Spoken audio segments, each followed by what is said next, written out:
इस संदेश का शीर्षक है लोगों को सलाह, प्रशिक्षण और पोषण देना, भाग 2। इसे सुनकर आशीष पाइए। ठीक है, क्या आप वचन में कुछ समय बिताने के लिए तैयार हैं? पिछले हफ्ते हमने चर्चा करनी शुरू की सलाह देना, प्रशिक्षण देना और लोगों का पोषण करना। यही हमारी यात्रा है और हम बात कर रहे हैं कैसे इसे करें और कैसे ऐसी परंपरा और वातावरण बनाए जिसमें चर्च के समाज में, जहां पर हम लोगों को सलाह दे, प्रशिक्षण दे और पोषण दे, यानी बहुत से क्षेत्रों में, चाहे आत्मिक यात्रा हो और साथ ही व्यवहारिक बातों में हम इन्हें कैसे कर सकते हैं। तो पिछले रविवार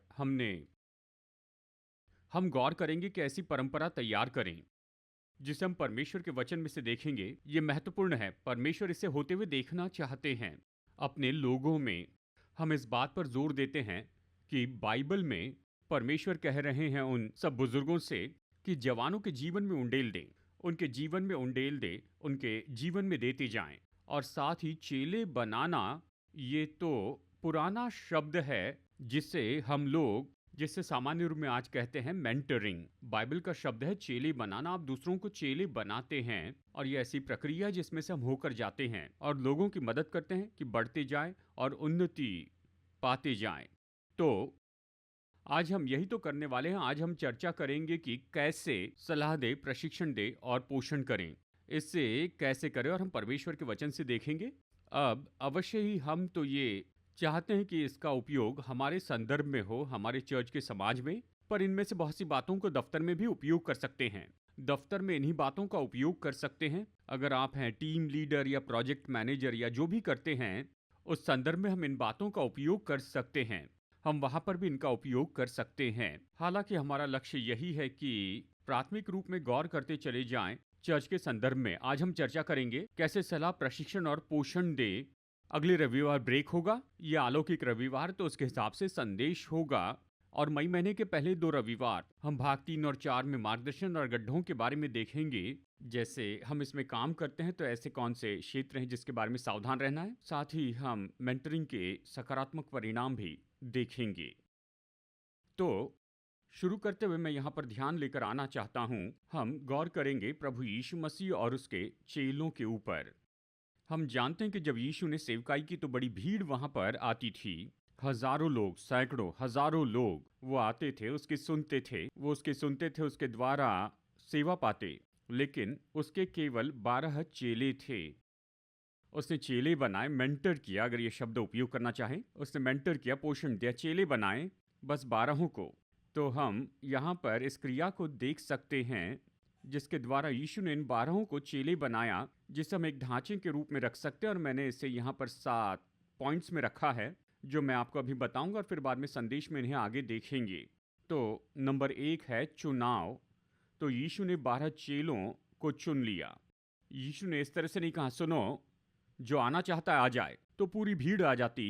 लेकिन उसने 12 लोगों को चुना और कहा तुम ऐसे लोग होंगे जिनके साथ मैं काम करूंगा, यानी वहां पर चुनाव हुआ। नंबर 2 हम देखते हैं कि उसने उन्हें मौका दिया। उसने कहा 12 लोगों से कहा कि तुम आओ और तुम सच में मेरे साथ में रहो। तो फिर अगले 3 या 3.5 साल तक ये यीशु के साथ में रहें, वो यीशु के साथ में चलें। और शायद वो उसी घर में रहते थे, वो एक ही जगह पर सोते थे, हर जगह पर उसके साथ में जाते थे 3-3.5 साल तक। हम देखते हैं कि उसने उनको मौका दिया कि उसके साथ रहें और पोषण पाते जाएं। नंबर 3 हम देखते हैं उनके उद्देश्य उन्हें स्पष्ट बताए गए थे।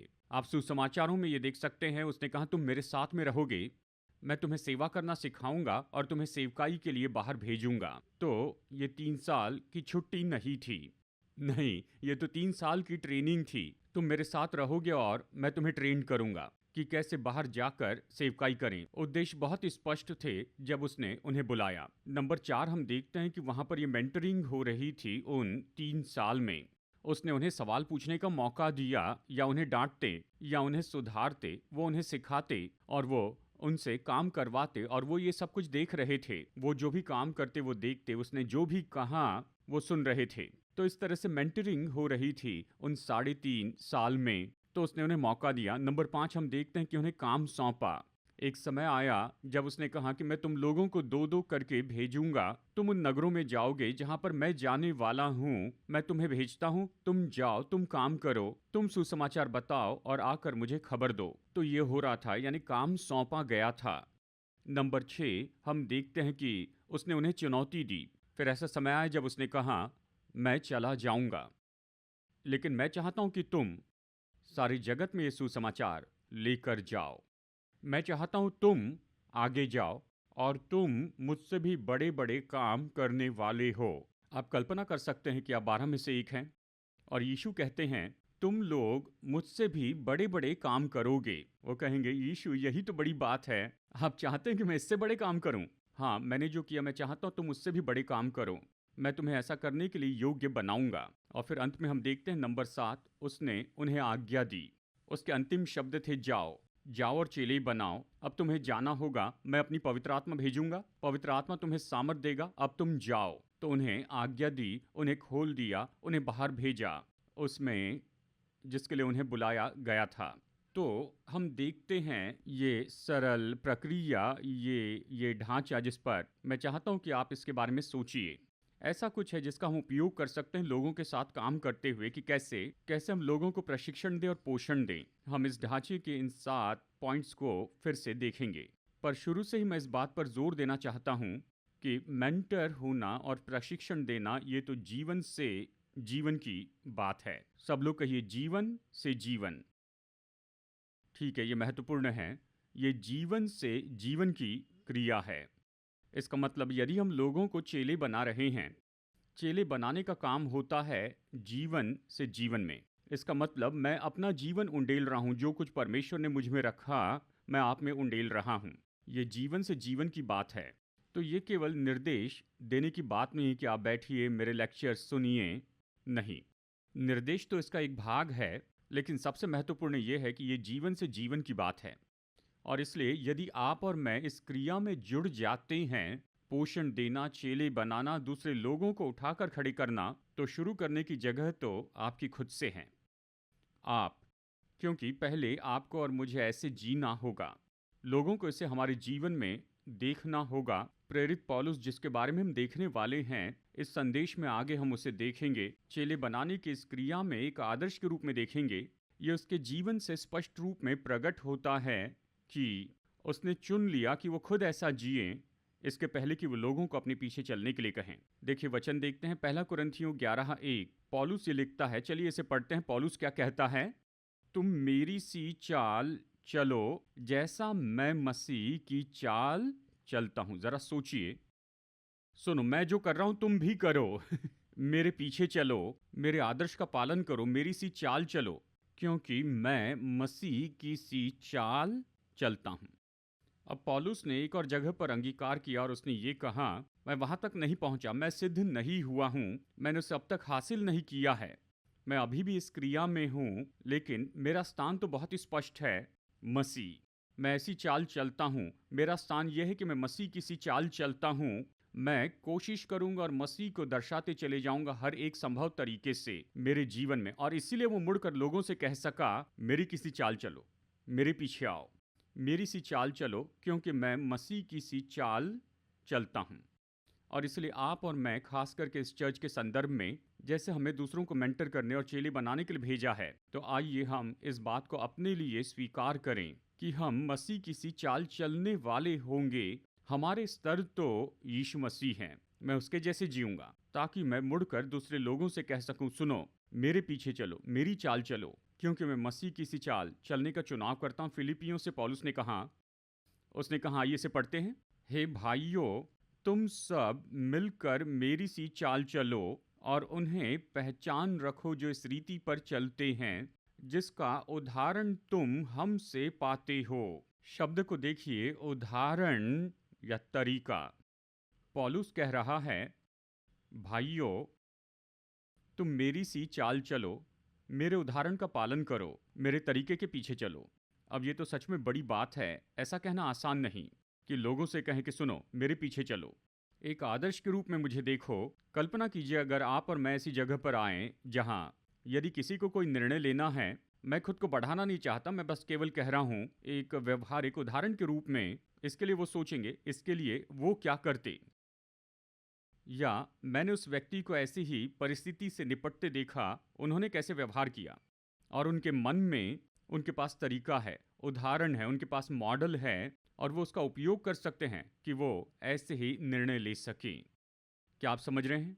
तो ये बहुत महत्वपूर्ण है कि हम ऐसे लोग हो जाएं जो दूसरों के मेंटर हो, प्रशिक्षण दे, पोषण दे, कि हम खुद को जिम्मेदार समझ लें कि हम आदर्श हो, ढांचा और तरीका हो।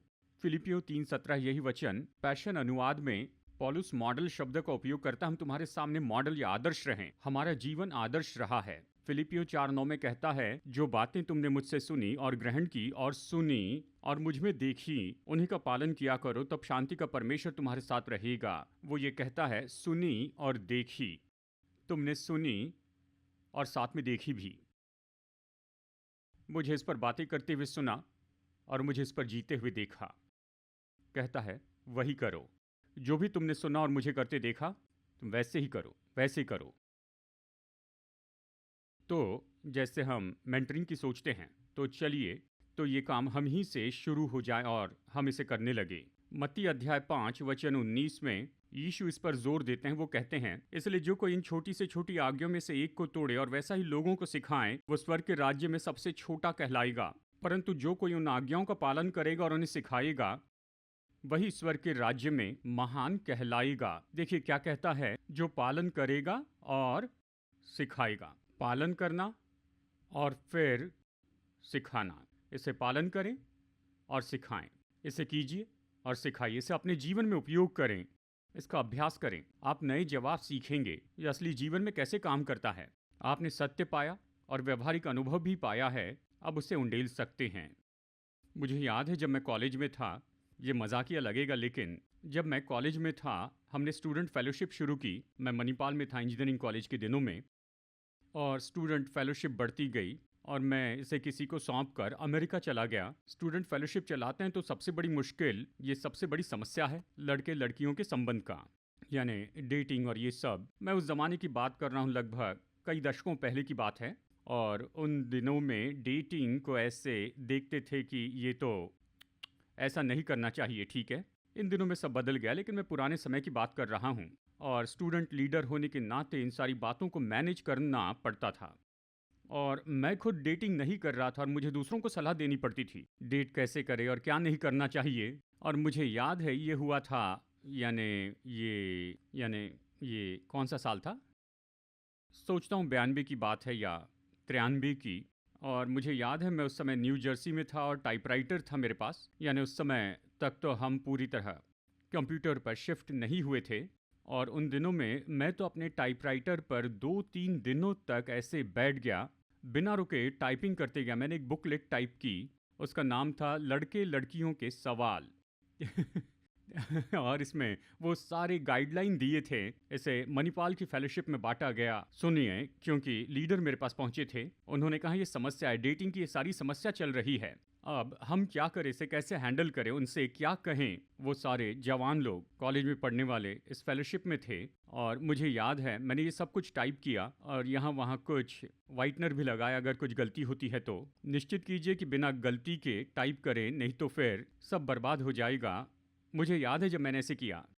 अब वहाँ मैं तो अनुभव से नहीं बोल पाया, लेकिन ये ऐसी परिस्थिति थी जहाँ मैंने कहा कि देखिए, मैं खुद से सवाल पूछ रहा था, ये तुम लिख रहे हो, तुम्हें इसके बारे में कुछ पता नहीं।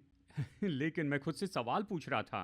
फिर उस समय मैंने कहा, देखिए मैं सिद्धांत सिखा सकता हूँ, इस संदर्भ में प्रभु के वचन से सिद्धांत बता सकता हूँ। और जवानों के लिए मैंने कुछ व्यवहारिक मार्गदर्शिका बनाई कि पालन करें, ठीक है। तो ऐसी परिस्थितियाँ तो होगी ही। मुख्य बात ये है, पालन करें और फिर सिखाएं। पालन करें और फिर सिखाएं। देखिए एक साधारण सा उदाहरण है, इसे समझिए या छोड़ दीजिए, मुफ्त में है। अब ठीक है, तो चलिए चर्चा करते हैं कैसे लोगों को सलाह, प्रशिक्षण और पोषण दे, इसे कैसे करें।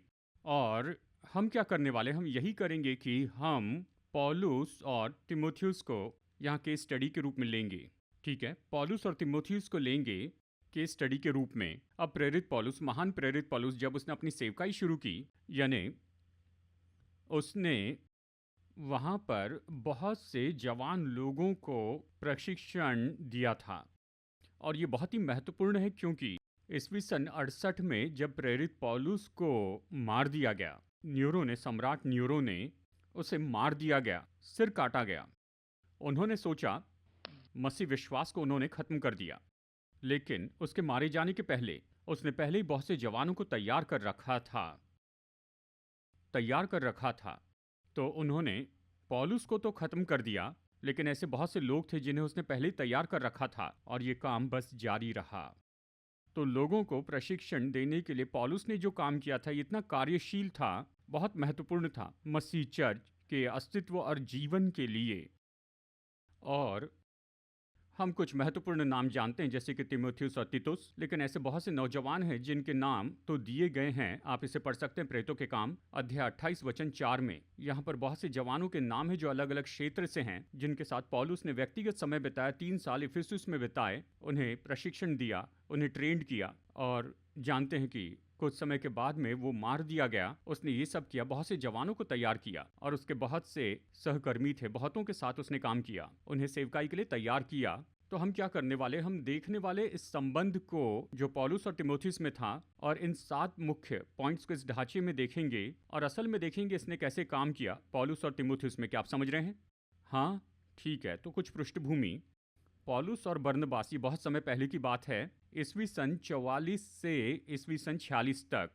यह ऐसा समय था जब पौलुस और बरनबास अपनी पहली मिशनरी यात्रा पर गए थे। वो अपने मुख्य चर्च से निकले, यानी अंताकिया की कलीसिया से, जो कि आधुनिक दिनों का सीरिया है, इसराइल से बाहर है। वो अंताकिया से निकले और भूमध्य सागर को पार करते हुए वो आ पहुंचे, जो कि आज है दक्षिणी मध्य टर्की का।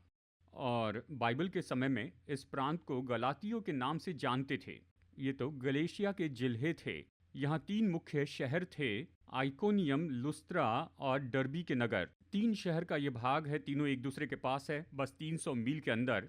तो पौलुस और बरनबास इस प्रांत में आते हैं, सुसमाचार प्रचार करते, सुसमाचार वहाँ पर पहली बार लाते हैं। वो यीशु मसीह का संदेश लाते हैं और वहाँ बहुत से लोगों ने उद्धार पाया। और उनमें से 2 स्त्रियां थी, एक थी लुइस, बुजुर्ग स्त्री, और उसकी बेटी यूनिस।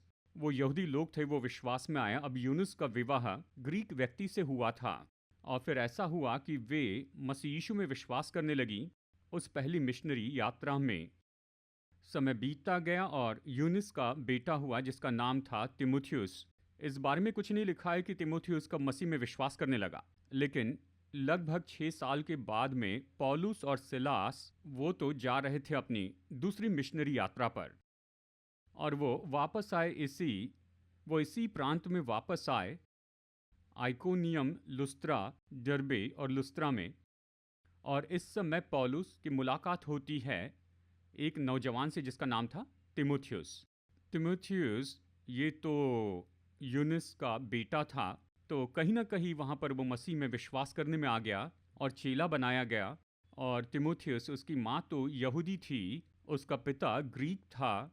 और पौलुस आता है और इस नौजवान से मिलता है। तो अब तक आप समझ गए हैं? ठीक है, चलिए इस कहानी में आगे बढ़ते हैं। प्रेरितों के काम 16 वचन 1 से 3 तक। तो पहले पॉइंट पर हम कह रहे हैं वो है चुनाव। पौलुस ने तीमुथियुस को कैसे चुना? प्रेरितों के काम 16 1 से 3। फिर वो दर्बे और लुस्त्रा में भी गया। आगे कहता है वहां तीमुथियुस नाम का एक चेला था जो किसी विश्वासी यहूदिनी का पुत्र था, परंतु उसका पिता यूनानी था। वो लुस्त्रा और इकुनियुम के भाइयों में सुनाम था, इस तरह कहता है। पौलुस की इच्छा थी कि वो उसके साथ चले, और जो यहूदी लोग उन जगहों में थे उनके कारण उसने उसका खतना किया, क्योंकि वे सब जानते थे कि उसका पिता यूनानी था। तो मन में कल्पना कीजिए, पौलुस इस जगह पर आता है, लुस्त्रा में सारे विश्वासी वहाँ थे और वो उन्हें देखता है और बहुत से जवान लोग विश्वास में थे।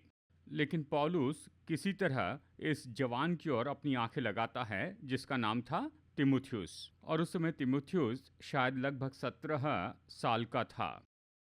और पौलुस को लगता है इस जवान में कुछ है, मैं चाहता हूँ ये मेरे टीम में हो।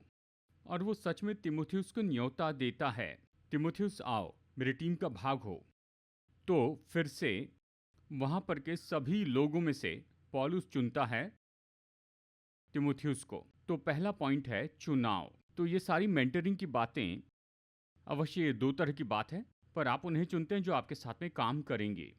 किसको मेंटर करेंगे? सभी को मेंटर नहीं कर सकते हैं, और आपको अपने चुनाव के बारे में सचेत रहना है कि मुझे इसी में निवेश करना है, कि आप खुद को किस में उंडेलेंगे। दूसरी तरफ से भी यही बात है, प्रशिक्षण लेने वाले आप चुनते हैं कि किसे अपने जीवन में आप उंडेलने देंगे। तिमोथियुस के पास में ये चुनाव था, क्या मैं पौलुस को हाँ कहूँ या फिर कहूँ बाय बाय पौलुस, आप चले जाइए। नहीं, उसके पास चुनाव था, वो जा सकता था या मना कर सकता था।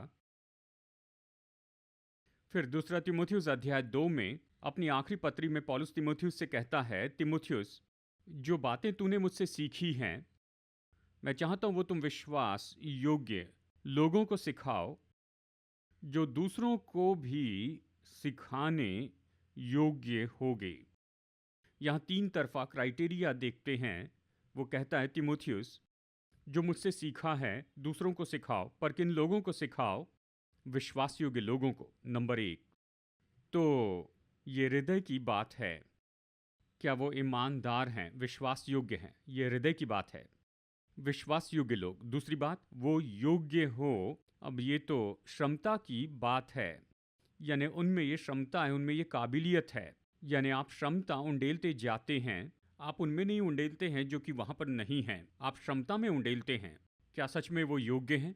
और तीसरी बात बहुगुणन की बात है, क्या वो ये दूसरों को देते जाएंगे?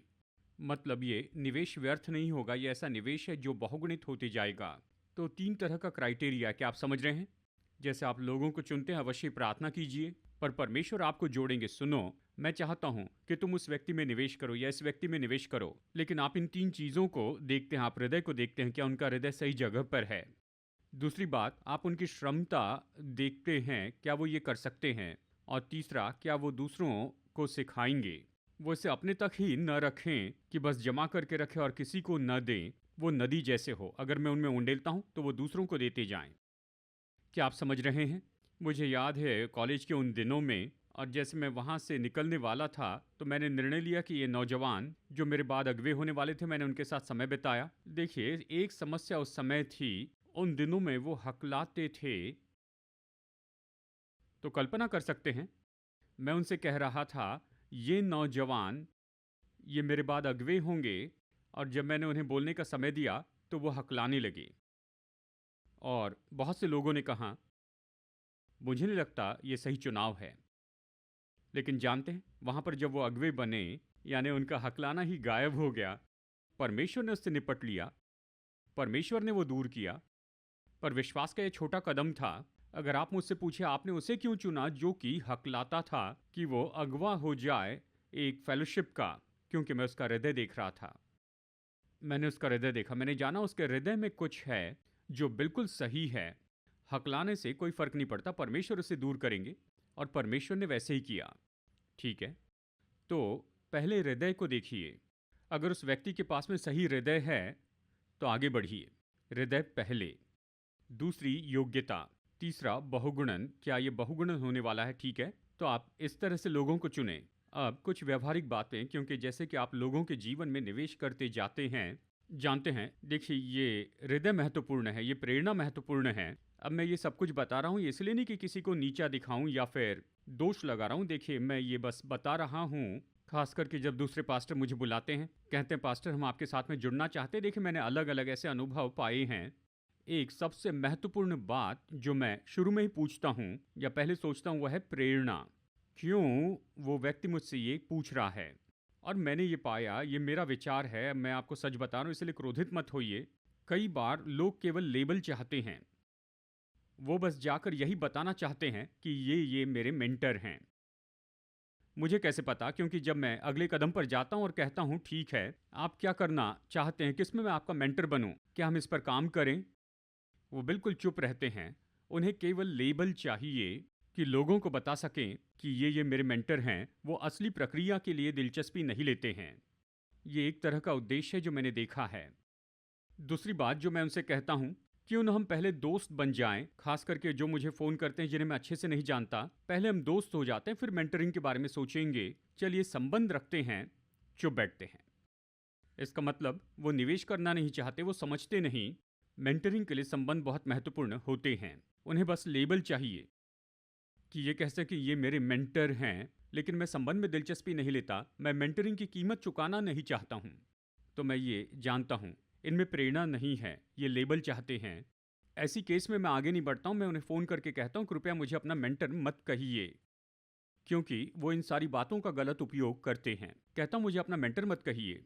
और कई बार इसके दूसरे कारण होते हैं, जैसे कि धन और इस तरह की बातें। मैं अनुभव से बात कर रहा हूँ, तो आपको निश्चित करना होगा जब लोग कहते हैं कि आप मेरे मेंटर बनेंगे, उनका हृदय सही होना चाहिए। सच्चे लोग भी हैं, बहुत ईमानदार लोग भी हैं, तब उनके जीवन में उंडेलना सच में बड़े आनंद की बात होती है।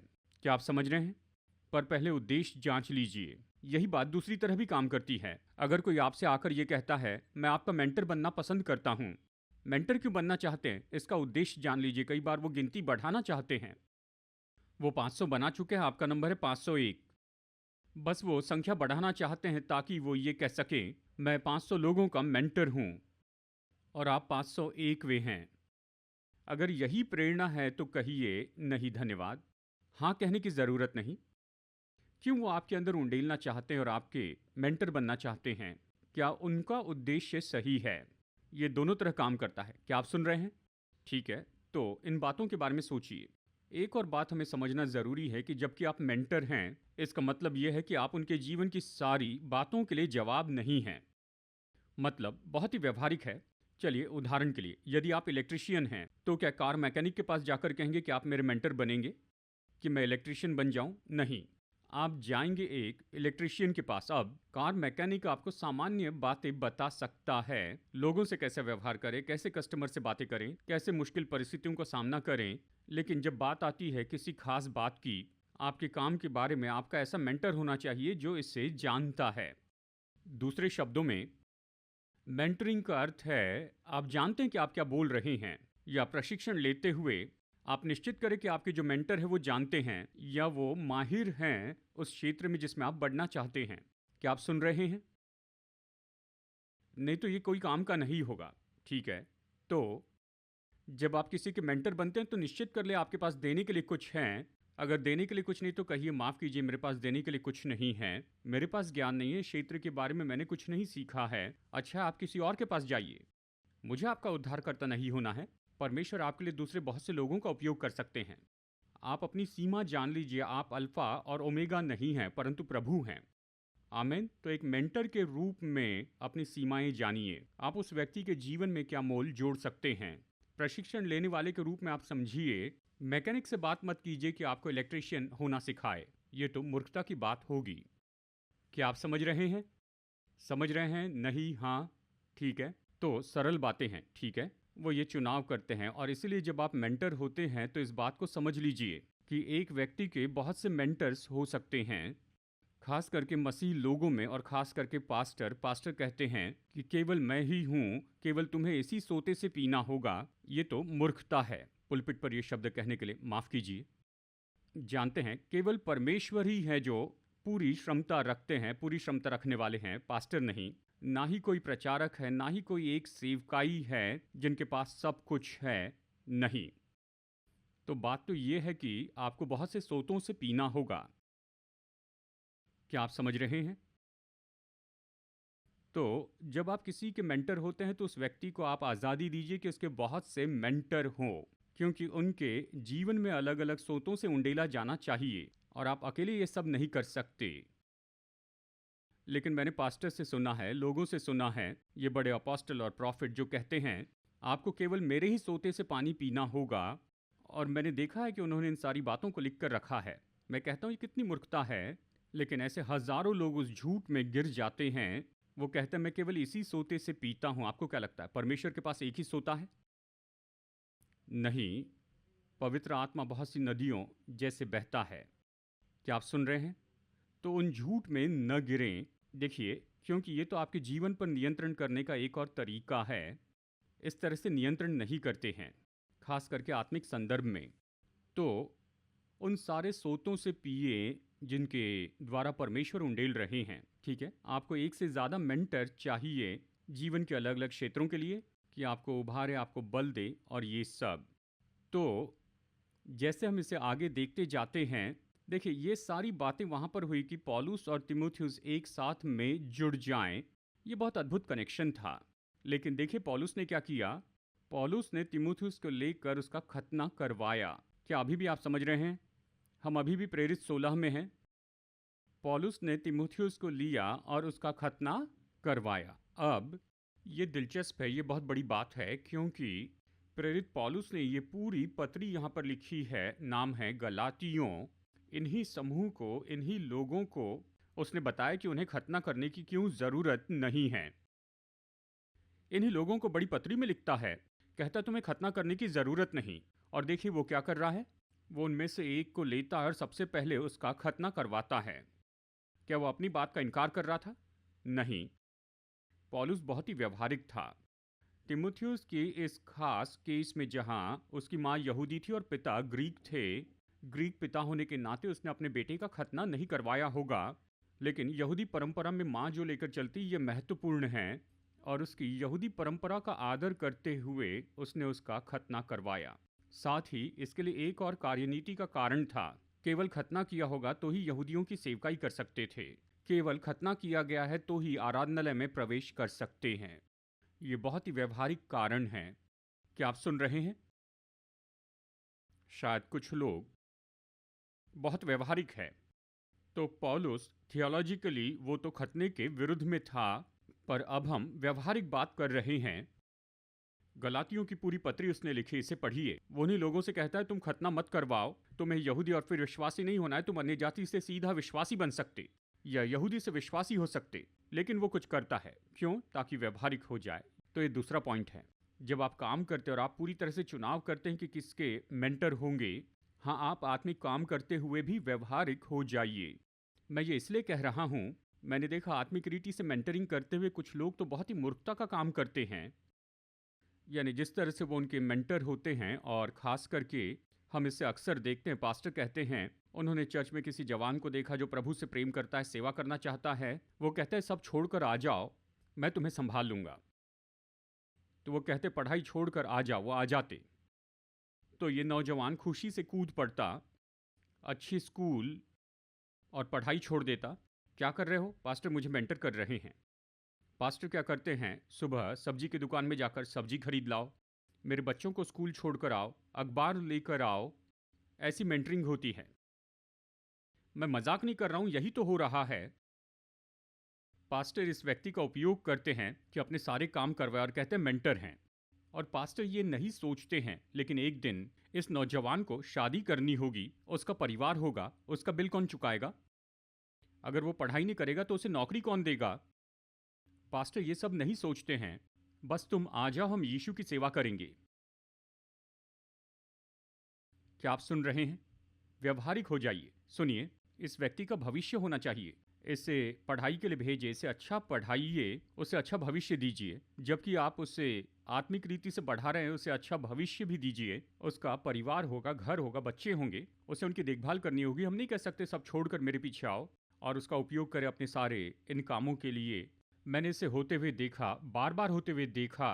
पूरे देश से उस पास्टर के पास जाते हैं और मैं इन लोगों को उनके पीछे चलते देखता हूं। मैं पूछता हूं क्या हो रहा है, और आप यही कहानी सुनते हैं। ओह, वही बात हो रही है। बार बार और बार बार और बार बार वो उस व्यक्ति के भविष्य के बारे में नहीं सोचते हैं। लेकिन यहाँ पर पौलुस तीमुथियुस के भविष्य के बारे में सोचता है। वो उसके भविष्य के लिए कुछ व्यवहारिक काम करता है। आमीन। तो निश्चित कीजिए आप इससे अच्छा व्यवहार करें, ठीक है। नंबर 2, अगली बात हम यहाँ पर देखते हैं वो है मौका। तो पौलुस तिमोथियस के लिए मौका बनाता है, कहता है तिमोथियस इस टीम का भाग हो जाओ। आप कल्पना कर सकते हैं 17 साल का लड़का माँ के पास जाकर कहता है माँ, पौलुस, प्रेरित पौलुस चाहते हैं कि मैं उनकी टीम में जुड़ जाऊं, तो मैं क्या करूं? हाँ, माँ कहती है ये सभी के साथ में नहीं होता है। उसने तुम्हें बुलाया है तो ये बहुत ही विशेष बात है, इसके बारे में गंभीरता से सोचो। तो ये तो ऐसा मौका था जो पौलुस ने तिमोथियुस के लिए बनाया। मेरे साथ आओ, आओ। और तिमोथियुस आ जाता है। और वो पौलुस के साथ सेवा करता है। फिलिपियो अध्याय 2 वचन 22 में कहता है, पर उसको तुमने परखा और जान भी लिया है कि जैसा पुत्र पिता करता वैसे उसने सुसमाचार के फैलाने में मेरे साथ परिश्रम किया। वो मेरे साथ था, मेरे साथ काम कर रहा था। तिमोथियुस के लिए मौका बनाया गया कि पौलुस के साथ काम करें। तो आप और मैं मौके बना सकते हैं। जानते हैं, कई बार हम कह सकते हैं सुनो हफ्ते में एक बार मिलते हैं। आप यहाँ पर मौके देते हैं, अपने शेड्यूल में जगह बनाते हैं, समय देते, हफ्ते में एक बार हम मिलेंगे। मेरे पास जो है मैं आपको बताऊंगा। हम मौका देते हैं। और कई बार जब मैं लोगों के साथ काम करता हूँ, जब मैं कहता हूँ आप आकर मुझसे मिलिए, तो एजेंडा ये है कि आप अपने सवालों के साथ में आइए। मैं बात नहीं करूँगा, आप सवाल पूछेंगे। इसका मतलब आप आते हैं कि आप मुझ में से लेते जाएं। बीच बीच में शायद मैं कुछ कहूँगा और बातचीत को किसी और दिशा में ले जाऊँगा, लेकिन ये 1 घंटा आपके लिए है। आप अपने सवाल पूछिए। यही मेंटरिंग है। मतलब मैं आपको मौका दे रहा हूँ कि आप जो चाहे पूछ सकते हैं, क्योंकि इस तरह का रवैया बहुत बेहतर है। अगर मैं केवल आपके ऊपर पानी डालते चले जाऊं और अगर वो व्यक्ति पत्थर के जैसे मरा है तो सब बर्बाद। लेकिन दूसरी तरह से, यदि वो व्यक्ति एक स्पंज के जैसे है, यदि मुझ में से थोड़ा भी कुछ बाहर आता है तो वो उसे ले लेगा। ऐसा रवैया बहुत बेहतर है। तो आप उन्हें स्पंज जैसे होने दें, उन्हें सवाल पूछने दें। तुम क्या सीखना चाहते हो? सेवकाई के बारे में क्या जानना चाहते हो? परमेश्वर की सेवकाई के बारे में क्या जानना चाहते हो? तुम सवाल पूछो, मैं तुम्हारे लिए यहाँ हूँ। तो आप मौका दे रहे हैं। क्या आप सुन रहे हैं? ये ऐसा नहीं कि मैं ही सब कुछ बताते जाऊं। अवश्य हम बातचीत में आगे बढ़ेंगे, मैंने बताया है। लेकिन जब आप पूछते हैं तो आप लेते हैं, खींचते हैं, स्पंज जैसे उससे ले लेते हैं और आप उन बातों को लेते हैं। आप मौका बनाते हैं, आप उनके लिए भी मौका बनाते हैं कि आपके साथ यात्रा करके वरदानों में काम करें। तो हम तिमोथियुस को देखते हैं, उसके पास में ये बड़ा अद्भुत सौभाग्य था कि वो पौलुस के साथ में रहे लगभग 16 से 18 साल तक, यानी ईस्वी सन 52 से लगभग ईस्वी सन 68 तक, यानी ये कुल मिलाकर 16 साल हुए। तो उसे ये बहुत ही अद्भुत मौका मिला कि पौलुस के साथ में रहकर उससे सीखे। तीसरी बात जो हम पौलुस और तिमोथियुस के बीच में देख सकते हैं, जिस पर हम बात कर सकते हैं मेंटरिंग की क्रिया में, तो अपने उद्देश्य बिल्कुल स्पष्ट रखें। तो मैं निश्चय जानता हूं जब पौलुस ने कहा तिमोथियुस तुम मेरे साथ आओ, तो तिमोथी सोच रहा होगा वाह, मैं पौलुस के साथ जाऊंगा। कल्पना कीजिए सारे फ्लाइट्स लुफ्थांसा कल्पना कीजिए पौलुस के साथ में इन सारी जगहों पर जाते हैं। ये सारे शहर मैं देखने वाला हूं और वो सारे साइट्स। पौलुस ने तिमुथियुस से कहा तिमुथियुस तुम मेरे साथ आ रहे हो, लेकिन एक दिन तुम प्रचार करने वाले हो, एक दिन तुम चर्च शुरू करते जाओगे, एक दिन तुम सेवकाई का काम करोगे। ये पिकनिक नहीं है तिमुथियुस, ठीक है ना? मतलब ये कोई मुफ्त की फ्लाइट नहीं है। तुम्हें काम करना होगा, उद्देश्य साफ है। और आप इससे उन पत्री में आते हुए देखते हैं जो पौलुस ने तिमुथियुस को लिखा था, पहला और दूसरा तिमुथियुस। वहाँ ये बहुत ही स्पष्ट है कि तिमुथियुस तुम परमेश्वर के जन हो, तुम्हें सेवकाई का काम करना होगा, तुम्हें मुश्किल सहनी होगी। ये सब वहाँ पर आता है। मतलब ऐसी बातें उसने तिमुथियुस से कही थी और उसे ट्रेंड किया। तो उद्देश्य बहुत ही स्पष्ट है। जब आप लोगों के साथ काम करने लगते हैं तो उद्देश्यों को बहुत स्पष्ट रखिए। उदाहरण के लिए, अगर आप कोच हैं और दौड़ने वाला खिलाड़ी आपके पास में आता है 400 मीटर्स के लिए, कहता है कोच क्या आप मुझे सिखाएंगे? हाँ, तुम क्या क्या हासिल करना चाहते हो? ठीक है, अभी मैं 400 मीटर कर रहा हूँ, 55 सेकंड्स में करता हूँ, मैं इसे घटाकर 52 में करना चाहता हूँ। ठीक है, तो आपका लक्ष्य स्पष्ट है, 3 सेकंड का समय कम करना है। ठीक है, ऐसा करने के लिए मेहनत करो और मैं तुम्हें इस कड़ी मेहनत की ट्रेनिंग में रखता हूँ। हफ्ते में 6 दिन स्टैमिना बढ़ाते जाना है, हर दिन हफ्ते में 6 दिन मैं तुम्हारा शेड्यूल एडजस्ट कर रहा हूँ। तुम आइसक्रीम लॉलीपॉप नहीं खा सकते, पॉपकॉर्न ये सब, और मैं तुम्हारे डाइट पर काम करूँगा। अभी से आइसक्रीम वगैरह ऐसे सब नहीं खाना, मेंटल हेल्थ पर भी काम करूँगा। क्या तुम इसके लिए तैयार हो? 3 सेकंड कम करने हैं, उसका ये दाम है। क्या तुम तैयार हो? तभी कोच उससे लेते हैं। दूसरे शब्दों में, तुम्हें ट्रेंड होना है, तुम्हारे पास उद्देश्य है, चाहता हूं कि मैं तुम्हारा कोच बनूं, ये इस तरह से होगा। क्या आप समझ रहे हैं? तो यही बात है, अपने उद्देश्य स्पष्ट रखिए। हम इसी की ओर काम करेंगे, वहां पहुंचने के लिए ये सब करना होगा। क्या तुम यात्रा के लिए तैयार हो? जैसे लोगों के साथ काम करते हैं, इन उद्देश्यों को स्पष्ट रखिए। नंबर 4, अब ये मेंटरिंग की क्रिया है। मेंटरिंग की क्रिया। पौलुस ने कैसे तिमोथियुस के साथ में काम किया, 16 से 18 साल तक उसके साथ कैसे काम किया। इतने साल में जब तिमोथियुस पौलुस के साथ में था, तब सच में क्या हुआ। दूसरा तिमोथियुस अध्याय 3 वचन 10 और 11 बहुत ही सुंदर रीति से बताता है। मुझे ये वचन बहुत पसंद है। दूसरा तिमोथियुस अध्याय 3 वचन 10 से 11। तो आइए एक साथ इसे यहाँ पर पढ़ते हैं।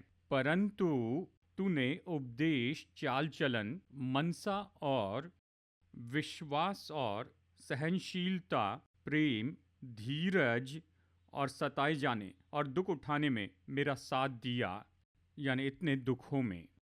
पौलुस तिमोथियुस से क्या कहता है? अब याद रखिए, ये तो आखिरी पत्री है जो पौलुस लिख रहा है, यानी 16 साल के अंत में पौलुस तिमोथियुस को लिखता है। वो कहता है, तिमोथियुस, मैं अपने शब्दों में कहूँगा, कहता है 16 साल तक या शायद 18, यानी चाहे जितना भी समय हो, तूने बहुत ही नज़दीकी से देखा, ध्यान से देखा मेरे उपदेश को, मेरी मनसा को, मेरी जीवन शैली को। तुमने मेरे उद्देश्यों को देखा, कैसे मैं उद्देश्यों के साथ में जिया, बस यहाँ वहाँ भाग नहीं रहा था। तुमने मेरा प्रेम देखा, मेरा विश्वास, मेरी सहनशीलता, यहाँ तक कि मेरे दुख तुमने सब देखे।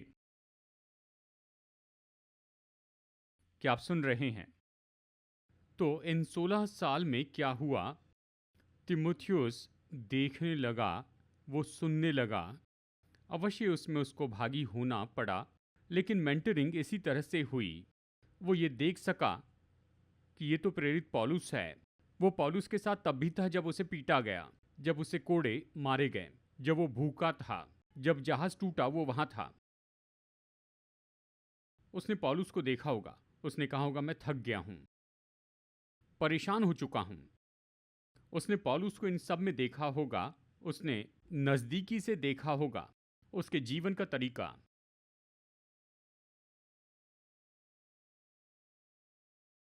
तो मेंटरिंग की क्रिया में ये सब जुड़े हैं, खास करके आत्मिक बातों में, कि लोग देख सकें कि आप सच में कौन हैं। वो हर दिन आपके जीवन को देखेंगे, वो आपको मुश्किल परिस्थितियों में देखने पाएं कि आप कैसे प्रतिक्रिया करते हैं। वो आपको गड़बड़ी करते देखें। दिखावा करने की ज़रूरत नहीं, हाँ मैंने गलती की है। हमारे चर्च के स्टाफ जानते हैं जब मैंने गलती की, वो जानते हैं। तो वो देखें कि आप कौन हैं, आप क्या करते हैं, कैसे व्यवहार करते हैं अपनी मुश्किलों में। पौलुस कहता है, तिमोथियुस, तुमने ध्यान से मेरा जीवन देखा है, मेरी शिक्षाओं को सुना है, लेकिन तूने मेरे जीवन के व्यवहार को भी देखा है। क्या आप समझ रहे हैं? आप किसी पारदर्शी कैथेड्रियल में नहीं रह सकते कहीं ऊपर में, कि रविवार की सुबह नीचे उतर आएं, संदेश प्रचार करें और फिर अगले हफ्ते तक अपने पारदर्शी कैथेड्रल में रहें। नहीं, जहां लोग आपको नहीं देखेंगे। क्या आप सुन रहे हैं? उन्हें आपको देखना है। सोमवार से शुक्रवार आप क्या कर रहे हैं, कैसे काम करते हैं, मुश्किल परिस्थितियों से कैसे निपटते हैं, जीवन में कैसे आगे बढ़ते हैं, वो देखें। तो जैसे लोगों के साथ काम करते हैं, उन्हें करीब लाएं, वो देखने पाए, पारदर्शी हो, अपना जीवन उन्हें बताएं और सटीक रहें, खुले रूप में बात करें। उन्हें बताइए कहाँ सफल हुए, कहाँ असफल हुए, क्या सही किया, क्या गलत किया। कोच बने, तानाशाह नहीं। मतलब परिस्थितियों में सोचना सिखाइए। अगर आपके लोग आपके पास आकर कहें, ये समस्या, इससे कैसे निपटूं, तो ये मत कहिए 2 और 2 मिलाकर 4 होते हैं। इसे तोड़ते चले जाइए। 2 में कितने होते हैं? 1 और 1। और दूसरे 2 में कितने हैं? 1 और 1। तो अब ये कितने हो गए हैं? 4। ये जवाब है। इसे तोड़िए, उन्हें सोचने के लिए मदद कीजिए, इसके बजाय कि आप कहें जवाब 4 हैं। पूछिए आपके पर्याय क्या हैं?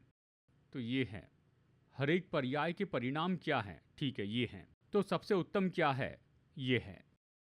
तो उसमें आगे बढ़िए। ठीक है, तो आपने क्या किया? आपने उन्हें सिखाया कि परिस्थिति में कैसे सोचें, इसके बजाय कि उनके लिए परिस्थिति को हल करते जाएं। क्या आप समझ रहे हैं? हाँ या नहीं? ठीक है, तो कोच बने, उन्हें सिखाइए कैसे मुश्किल परिस्थितियों को हल करते हैं। मेंटरिंग की इस क्रिया में आपको समस्या की जगह बताना है। इसका मतलब देखिए, बहुत से लोग अपनी अच्छी बातों के पीछे इन्हें छिपा लेते हैं। हेलो पास्टर, धन्यवाद पास्टर, आप बहुत अच्छे पास्टर हैं। नहीं, चरवाहे के पास लाठी होती है। ठीक है, इसका मतलब ठीक है, अच्छा व्यवहार बहुत हो गया। चलिए मुद्दे पर बात करते हैं। ठीक है, यानी यहीं पर जहां आप लोगों के मेंटर होते हैं, आप सारे अच्छे शब्दों को दूर करके कहिए, सुनो, चलिए समस्या से निपटते हैं। तुम्हारे जीवन में कौन सी समस्याएं हैं जिनसे हमें निपटना है? और कई बार लोग सफलता के पीछे छिपाते जाते हैं। वो हमेशा आकर कहेंगे, ओह पास्टर ये अद्भुत बात हुई, ये अद्भुत बात हुई। वो अपनी सफलता के पीछे छिपेंगे, वो अपनी समस्याओं के पीछे छिपेंगे, सफलता के पीछे वो अपनी कमजोरियों में छिपेंगे। आपको कहना है सफलता को दूर कीजिए, या अच्छा है, अच्छा किया, पर मुद्दों पर बात करते हैं। हमें ये जानना चाहिए कि मुश्किल बातचीत कैसे की जाए। जब लोगों के साथ काम करते हैं, मेंटर होते हैं, और ऐसा करने का एक भाग है कि सुधार ले आए। कहना है, सुनो तुम जो कर रहे हो गलत है, ये सही काम नहीं है, ये सही काम है। प्रेम से सुधारे, लेकिन सुधारे ज़रूर। उन्हें मुंह पर बताना पड़ता है। कई बार हम में से कुछ लोग इतनी मोटी चमड़ी वाले होते हैं, इसे समझाने के लिए थोड़ा परिश्रम करना पड़ता है। आपको उन्हें बताना पड़ता है ये गलत है, आप जो कर रहे हैं ये गलत है। मैंने हमारे चर्च के स्टाफ के साथ ऐसा किया है, कुछ लोग जो 15 साल से काम कर रहे हैं लेकिन आपको बताना होगा कि ये तो गलत है, गलत है, इसे स्वीकार नहीं किया जाएगा। तो उन्हें बताएं, हाँ, लोग सुधार से कैसे व्यवहार करते हैं ये आपको बताता है कि वो किससे बने हैं। कई बार अच्छी बात यह है लोग सुधार पाते हैं, और आपको ऐसे लोगों के साथ काम करना चाहिए। कई बार लोगों को चोट पहुंचती है, ओह आपने मुझे चोट पहुंचाई। खैर, मैंने आपको सच्चाई बताई। सच चुभता है, पर सच आपके लिए अच्छा है। जिस सत्य से आपको चोट पहुंचती वो आपको आज़ाद करता है। बात इस पर है कि आप उसे कैसे लेते हैं। तो कई बार लोग ठोकर खाते हैं, तो कई बार लोग बलवा करते हैं, कई बार लोग छोड़ देते हैं, कहते हैं मैं इसे और नहीं सह सकता। कई बार वो मन में ही आपको छोड़ देते हैं।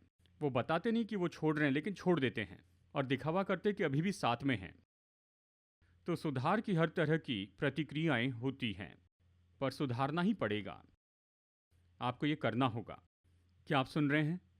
इसे प्रेम से कर रहे हैं, उनकी भलाई के लिए कर रहे हैं कि उन्हें उभारे। तो मेंटरिंग में इस तरह की बहुत सी मेंटरिंग प्रोसेस जुड़ी होती है। नंबर 5, अगली बात हम देखते हैं जो प्रेरित पौलुस तिमोथियुस के साथ करता है, वो काम सौंपता है। फिर ऐसा भी समय आया जब पौलुस ने तिमोथियुस को काम के लिए भेजना शुरू किया। वो उसे भेजता है थिस्सलुनीकिया में, मकिदुनिया में, कुरिन्थियों में, फिलिपी में। कहता है तिमोथियुस तुम जाओ, देखो इस चर्च में क्या हो रहा है, और वापस आओ, समस्या हल करके वापस आओ। तो ये काम सौंपना है। यानी ऐसा समय आता है जब आप लोगों से कहते हैं कि अब तुम बाहर जाओ और इसे करो। और एक अच्छी बात आप देखते हैं कि जब पौलुस तिमोथियुस को भेजता है, इन सभी जगह पर वो अपना रबर स्टैंप लगाता है, मतलब पूरे दिल से उसकी सहायता करता है। थिस्सलुनीकियों के लिए पहला थिस्सलुनीकी 3:1 और 2 वचन 2 में कहता है, और हमने तिमोथियुस को जो मसीह के सुसमाचार में हमारा भाई और परमेश्वर का सेवक है। देखिए तिमोथियुस के बारे में क्या कहता है, वो मेरा भाई है। सुनो, पौलुस का भाई आया है वो मेरा भाई है, वो मेरा सहकर्मी है, वो तो सेवक है, वो परमेश्वर का सेवक है। और कुरिन्थियों को पहला कुरिन्थियों 4:17 में कहता है, तिमोथियुस तुम्हें मसीह में मेरा चरित्र स्मरण कराएगा। लोग कहते हैं मैं पौलुस को सुनना चाहता हूँ, तिमोथियुस को नहीं सुनना चाहता। लेकिन पौलुस कहता है तिमोथियुस मेरा चरित्र तुम्हें स्मरण कराएगा। अच्छा है कि तुम उसकी सुनो। वो जो कह रहा है मैं वही कहूँगा। फिलिपियों से वो ये कहता है, फिलिपियो 2 में देखिए यहाँ पर पौलुस तिमोथियुस को क्या कहता है। पौलुस ये कहता है मैं तिमोथियुस को तुम्हारे पास तुरंत भेजूंगा, वचन 20, मेरे पास ऐसे स्वभाव का कोई नहीं। दूसरे शब्दों में यही वो व्यक्ति है, वो मेरे जैसे सोचता है, हम दोनों के विचार एक जैसे हैं, और वो तुम्हारी अच्छी तरह से देखभाल करेगा। वचन 21, सब अपने स्वार्थ की खोज में रहते हैं, न कि यीशु मसीह की। वचन 22, उसको तो तुमने परखा और जान भी लिया, जैसा पुत्र पिता के साथ करता है। सुसमाचार फैलाने में उसने मेरे साथ परिश्रम किया। उसके चरित्र के बारे में कहता, सुसमाचार में उसने मेरे साथ परिश्रम किया। कितनी बड़ी सराहना। तो जब पौलुस तीमुथियुस को किसी काम के लिए भेजता है तो 100% उसके पीछे रहता है। इन सभी चर्च में इससे बढ़कर क्या, ये बड़ा आदर है। कई पत्रियों में पौलुस तीमुथियुस के बारे में कहता है कि वो मेरा सहकर्मी लेखक है। वो कहता है ये पत्री तो है पौलुस से और तीमुथियुस से। कई लोग रिसर्च करते हैं और आप चाहते हैं कि आपका नाम पब्लिकेशन के संगी लेखक के रूप में हो। तीमुथियुस को ये मिला, वो तो संगी लेखक बना। इनमें से बहुत सी पत्रियों में पौलुस ये बताता है, कितना बड़ा आदर है। दूसरा कुरिन्थियों, फिलिपियो, कुलुसियो, थिस्सलुनीकियों में उसके बारे में कहता है कि वो संगी लेखक है। नंबर 6, पौलुस तीमुथियुस को चुनौती देता है। वो उसे चुनौती देता है कि वो उसके जैसे ही प्रभु के काम करते जाएं। पहला कुरिन्थियों 16:10 कहता है, तीमुथियुस मैं तुम्हें भेजता हूं, लेकिन तुझे मेरे जैसे प्रभु का काम करना है, मुझसे कम नहीं, मेरे समान तुम्हें प्रभु का काम करना है। पौलुस ने यही आज्ञा दी, लेकिन ये चुनौती है जो तीमुथियुस को लेनी थी। रोमियो 16:21 में कहता है तुम मेरे सहकर्मी हो। रोमियो के लोगों से कहता है तीमुथियुस मेरा सहकर्मी है, वो मेरे जैसे सेवकाई करता है। तो वो चुनौती देता है तीमुथियुस को। और फिर कहूँ ये तो ऐसा है, हमें करना है, लोगों के मेंटर होते हुए उन्हें चुनौती दे। उन्नति यानी खींचना है, और खींचना पीड़ादायी होता है और किसी को पसंद नहीं आता है। लेकिन आपको लोगों को बेचैन करना होगा, उन्हें खींचना होगा, उन्हें ढकेलना होगा, कहना होगा मैं चाहता हूँ तुम ये करो, मैं चाहता हूँ तुम इसे लो और आगे बढ़ो। शायद वो हिचकिचाए, शायद डर जाए, लेकिन आप वहाँ उन्हें उभारने के लिए आप उन्हें चुनौती दें, जाओ इसे करो। और अंत में पौलुस तीमुथियुस को आज्ञा देता है। नंबर 7, अब ये ईस्वी सन 64 की बात है जब पौलुस वहाँ पर रोम में 2 साल तक घर में नज़रबंद था और कुछ समय के लिए उसे छोड़ा जाता है। जब छोड़ा जाता है तो वो वापस जाता है वहाँ क्रीत के टापू पर, वहाँ पर कलीसिया की देखभाल के लिए तीतुस को रखता है और इफिसुस में जाता और कहता है तीमुथियुस मैं तुम्हें रखता हूँ इस इफिसुस के चर्च पर व्यक्तिगत इंचार्ज के रूप में। और फिर वो रोम में वापस जाता है। रोम जाते समय वो लिखता है तीतुस, पहला तीमुथियुस, और रोम से दूसरा तीमुथियुस लिखता है। तो वो तीमुथियुस को आज्ञा देता है तीमुथियुस बस यही है, तुम यहाँ के चर्च के इंचार्ज हो जाओगे, इसकी देखभाल करना। फिर चला जाता है और रोम से वो अपनी अंतिम पत्री लिखता है। दूसरा तीमुथियुस अध्याय 4 में कहता है संभव हो तो जाड़े के पहले मेरे पास रोम में आना, मैंने त्रोआस में कुछ चीज़ें रखी हैं, आते समय मैं चाहता हूँ उन्हें लेकर आना। हमें पता नहीं क्या तीमुथियुस वहाँ पर पहुँचा था रोम में पौलुस के पास, हमें पता नहीं, शायद पहुँचा। अगर वो गया था तो उसने पौलुस का सिर काटते हुए इसे देखा होगा ईस्वी सन 68 में। और वो वापस जाता है, तीमुथियुस इफिसुस में जाता है और वो बना रहता है इफिसुस के बिशप के रूप में सन 97 तक बना रहता। तो उसने अच्छा समय काल बिताया 30 साल का उस चर्च की देखभाल करते हुए। और इतिहास हमें बताता है कि तीमुथियुस को भी जेल में डाल दिया गया, उसे जेल में डाला गया। इब्रानियों 13 में ये बताया गया है। फिर जेल से निकल आया तो अपनी सेवकाई का कुछ समय तीमुथियुस ने जेल में बिताया। उससे बाहर आता है, इफिसुस के बिशप के रूप में आगे बढ़ता है और लगभग ईस्वी सन 97 के आसपास तीमुथियुस को शहीद कर दिया जाता है।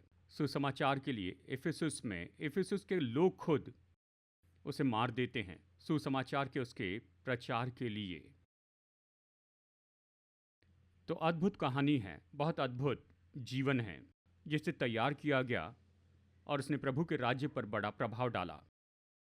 अब सभी मेंटरिंग बहुत अच्छी नहीं होती है। यीशु के पास 12 थे, उनमें से एक ने नहीं कर सका। पौलुस बताता है कुछ लोग जो नहीं कर पाए। दीमुस उनमें से एक था, वो पौलुस के साथ में था पर उसने पौलुस को छोड़ दिया हमें पता नहीं क्या वो विश्वास से भी हट गया, वो भाग गया। तो ऐसे लोग तो निश्चय ही होंगे, लेकिन महत्वपूर्ण और दिलचस्प बात है, जब लोगों के जीवन में हम निवेश करते हैं तो ये देखना बहुत सुंदर है कि उनके जीवन में वो परमेश्वर के राज्य के लिए फलवंत होते हैं। वो जीवन जो वो जिए, इतिहास में परमेश्वर के राज्य के लिए उन्होंने जो निशान छोड़े हैं, आपको अपनी भूमिका निभानी है उनके जीवन से ये सब आने के लिए। आमेन। तो इन 7 कदमों के बारे में सोचिए। अभी हम प्रार्थना करेंगे। इन 7 मुख्य कुंजी शब्दों को देखिए इस ढांचे में। चलिए जल्दी से एक नज़र देखते हैं। चुनाव है, और फिर मौका है, और उद्देश्य बताए गए हैं। फिर मेंटरिंग होती है, फिर काम सौंपा जाता है, चुनौती दी जाती है, और फिर आज्ञा दी जाती है। और हम परमेश्वर के बहुत आभारी हैं उन सभी लोगों के लिए जो यहाँ पर तैयार हुए हैं। एपीसी में इतने साल में तैयार किए गए पोषण पाएँ। उनमें से बहुत से लोग, जैसे पिछले हफ्ते बताया, वो दुनिया के अलग अलग क्षेत्रों में गए हैं। लेकिन ये देखना सच में बड़े आदर की बात है कि लोग उठ खड़े हुए हैं और परमेश्वर के राज्य के लिए सामर्थी हुए हैं। आमीन। और आप में से हर एक व्यक्ति ऐसे ही करें। आप में से हर एक व्यक्ति दूसरे लोगों को तैयार करें जो प्रभु राज्य के लिए सामर्थी होंगे। आइए हम खड़े हो जाएं।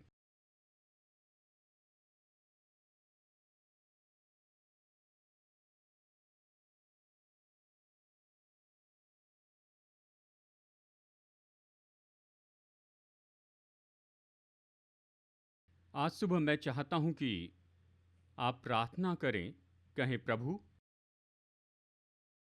मेरे जीवन का उपयोग कीजिए, अपने राज्य के लिए उपयोग कीजिए। कोई फर्क नहीं पड़ता है आपकी उम्र क्या है, बूढ़े हैं, जवान हैं, प्रभु आपका उपयोग कर सकते हैं। परमेश्वर आप में काम कर सकते हैं, आपके द्वारा अद्भुत काम कर सकते हैं। तो बस प्रार्थना कीजिए, कहिए, प्रभु अपने राज्य के लिए मेरे जीवन का उपयोग कीजिए। मदद कीजिए कि मैं दूसरे के जीवन में उंडेलूं। शायद बहुत से लोगों के जीवन में मैं उनमें उंडेलता जाऊं ताकि वे ऊपर उठाए जाएं।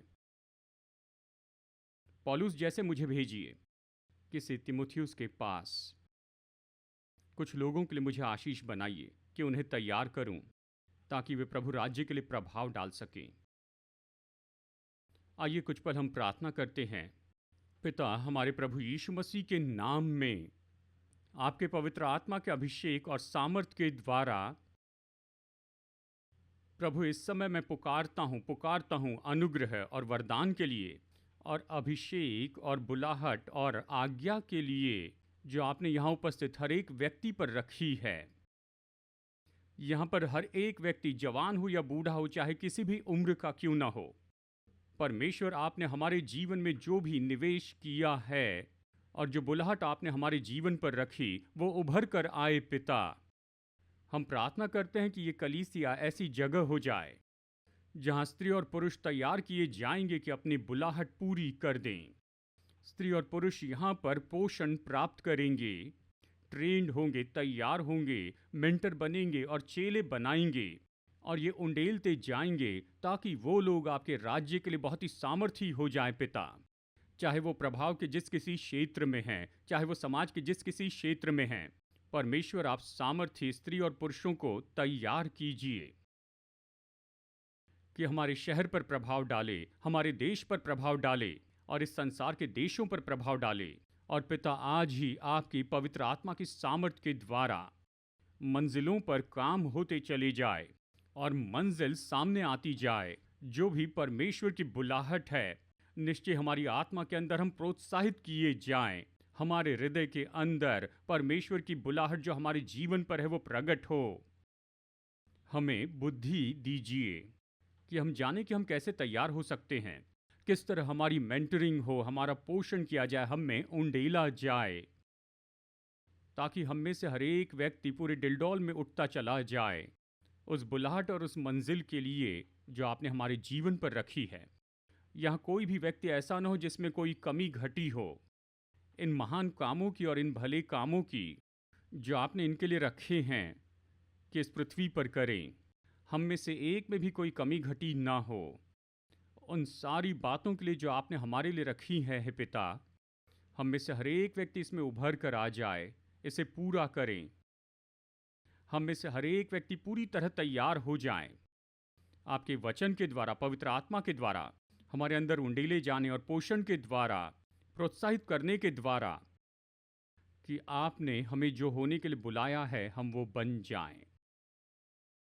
हम में से हर एक व्यक्ति साहसी हो और धाड़स रखें कि कदम बढ़ाएं उस बुलाहट में, और परमेश्वर जो चाहते हैं उसमें हम कदम बढ़ाते जाएं। पिता, हर एक व्यक्ति कदम बढ़ाएं, हम साहसी हो जाएं और हम निडर हो जाएं कि हम वही करें जिसके लिए आपने हमें बुलाया है। धन्यवाद, धन्यवाद करते हैं पिता, धन्यवाद। कुछ पल प्रार्थना कीजिए, कहिए परमेश्वर मेरा उपयोग कीजिए, अपने राज्य के लिए मेरा उपयोग कीजिए, मुझे साहसी बनाइए, मुझे निडर बनाइए, मुझे हिम्मत दीजिए, मेरे जीवन में उंडेलिए परमेश्वर, मुझे भर दीजिए ताकि मैं दूसरों में उंडेलता जाऊं, दूसरों के लिए आशीष होता जाऊं। धन्यवाद, धन्यवाद प्रभु।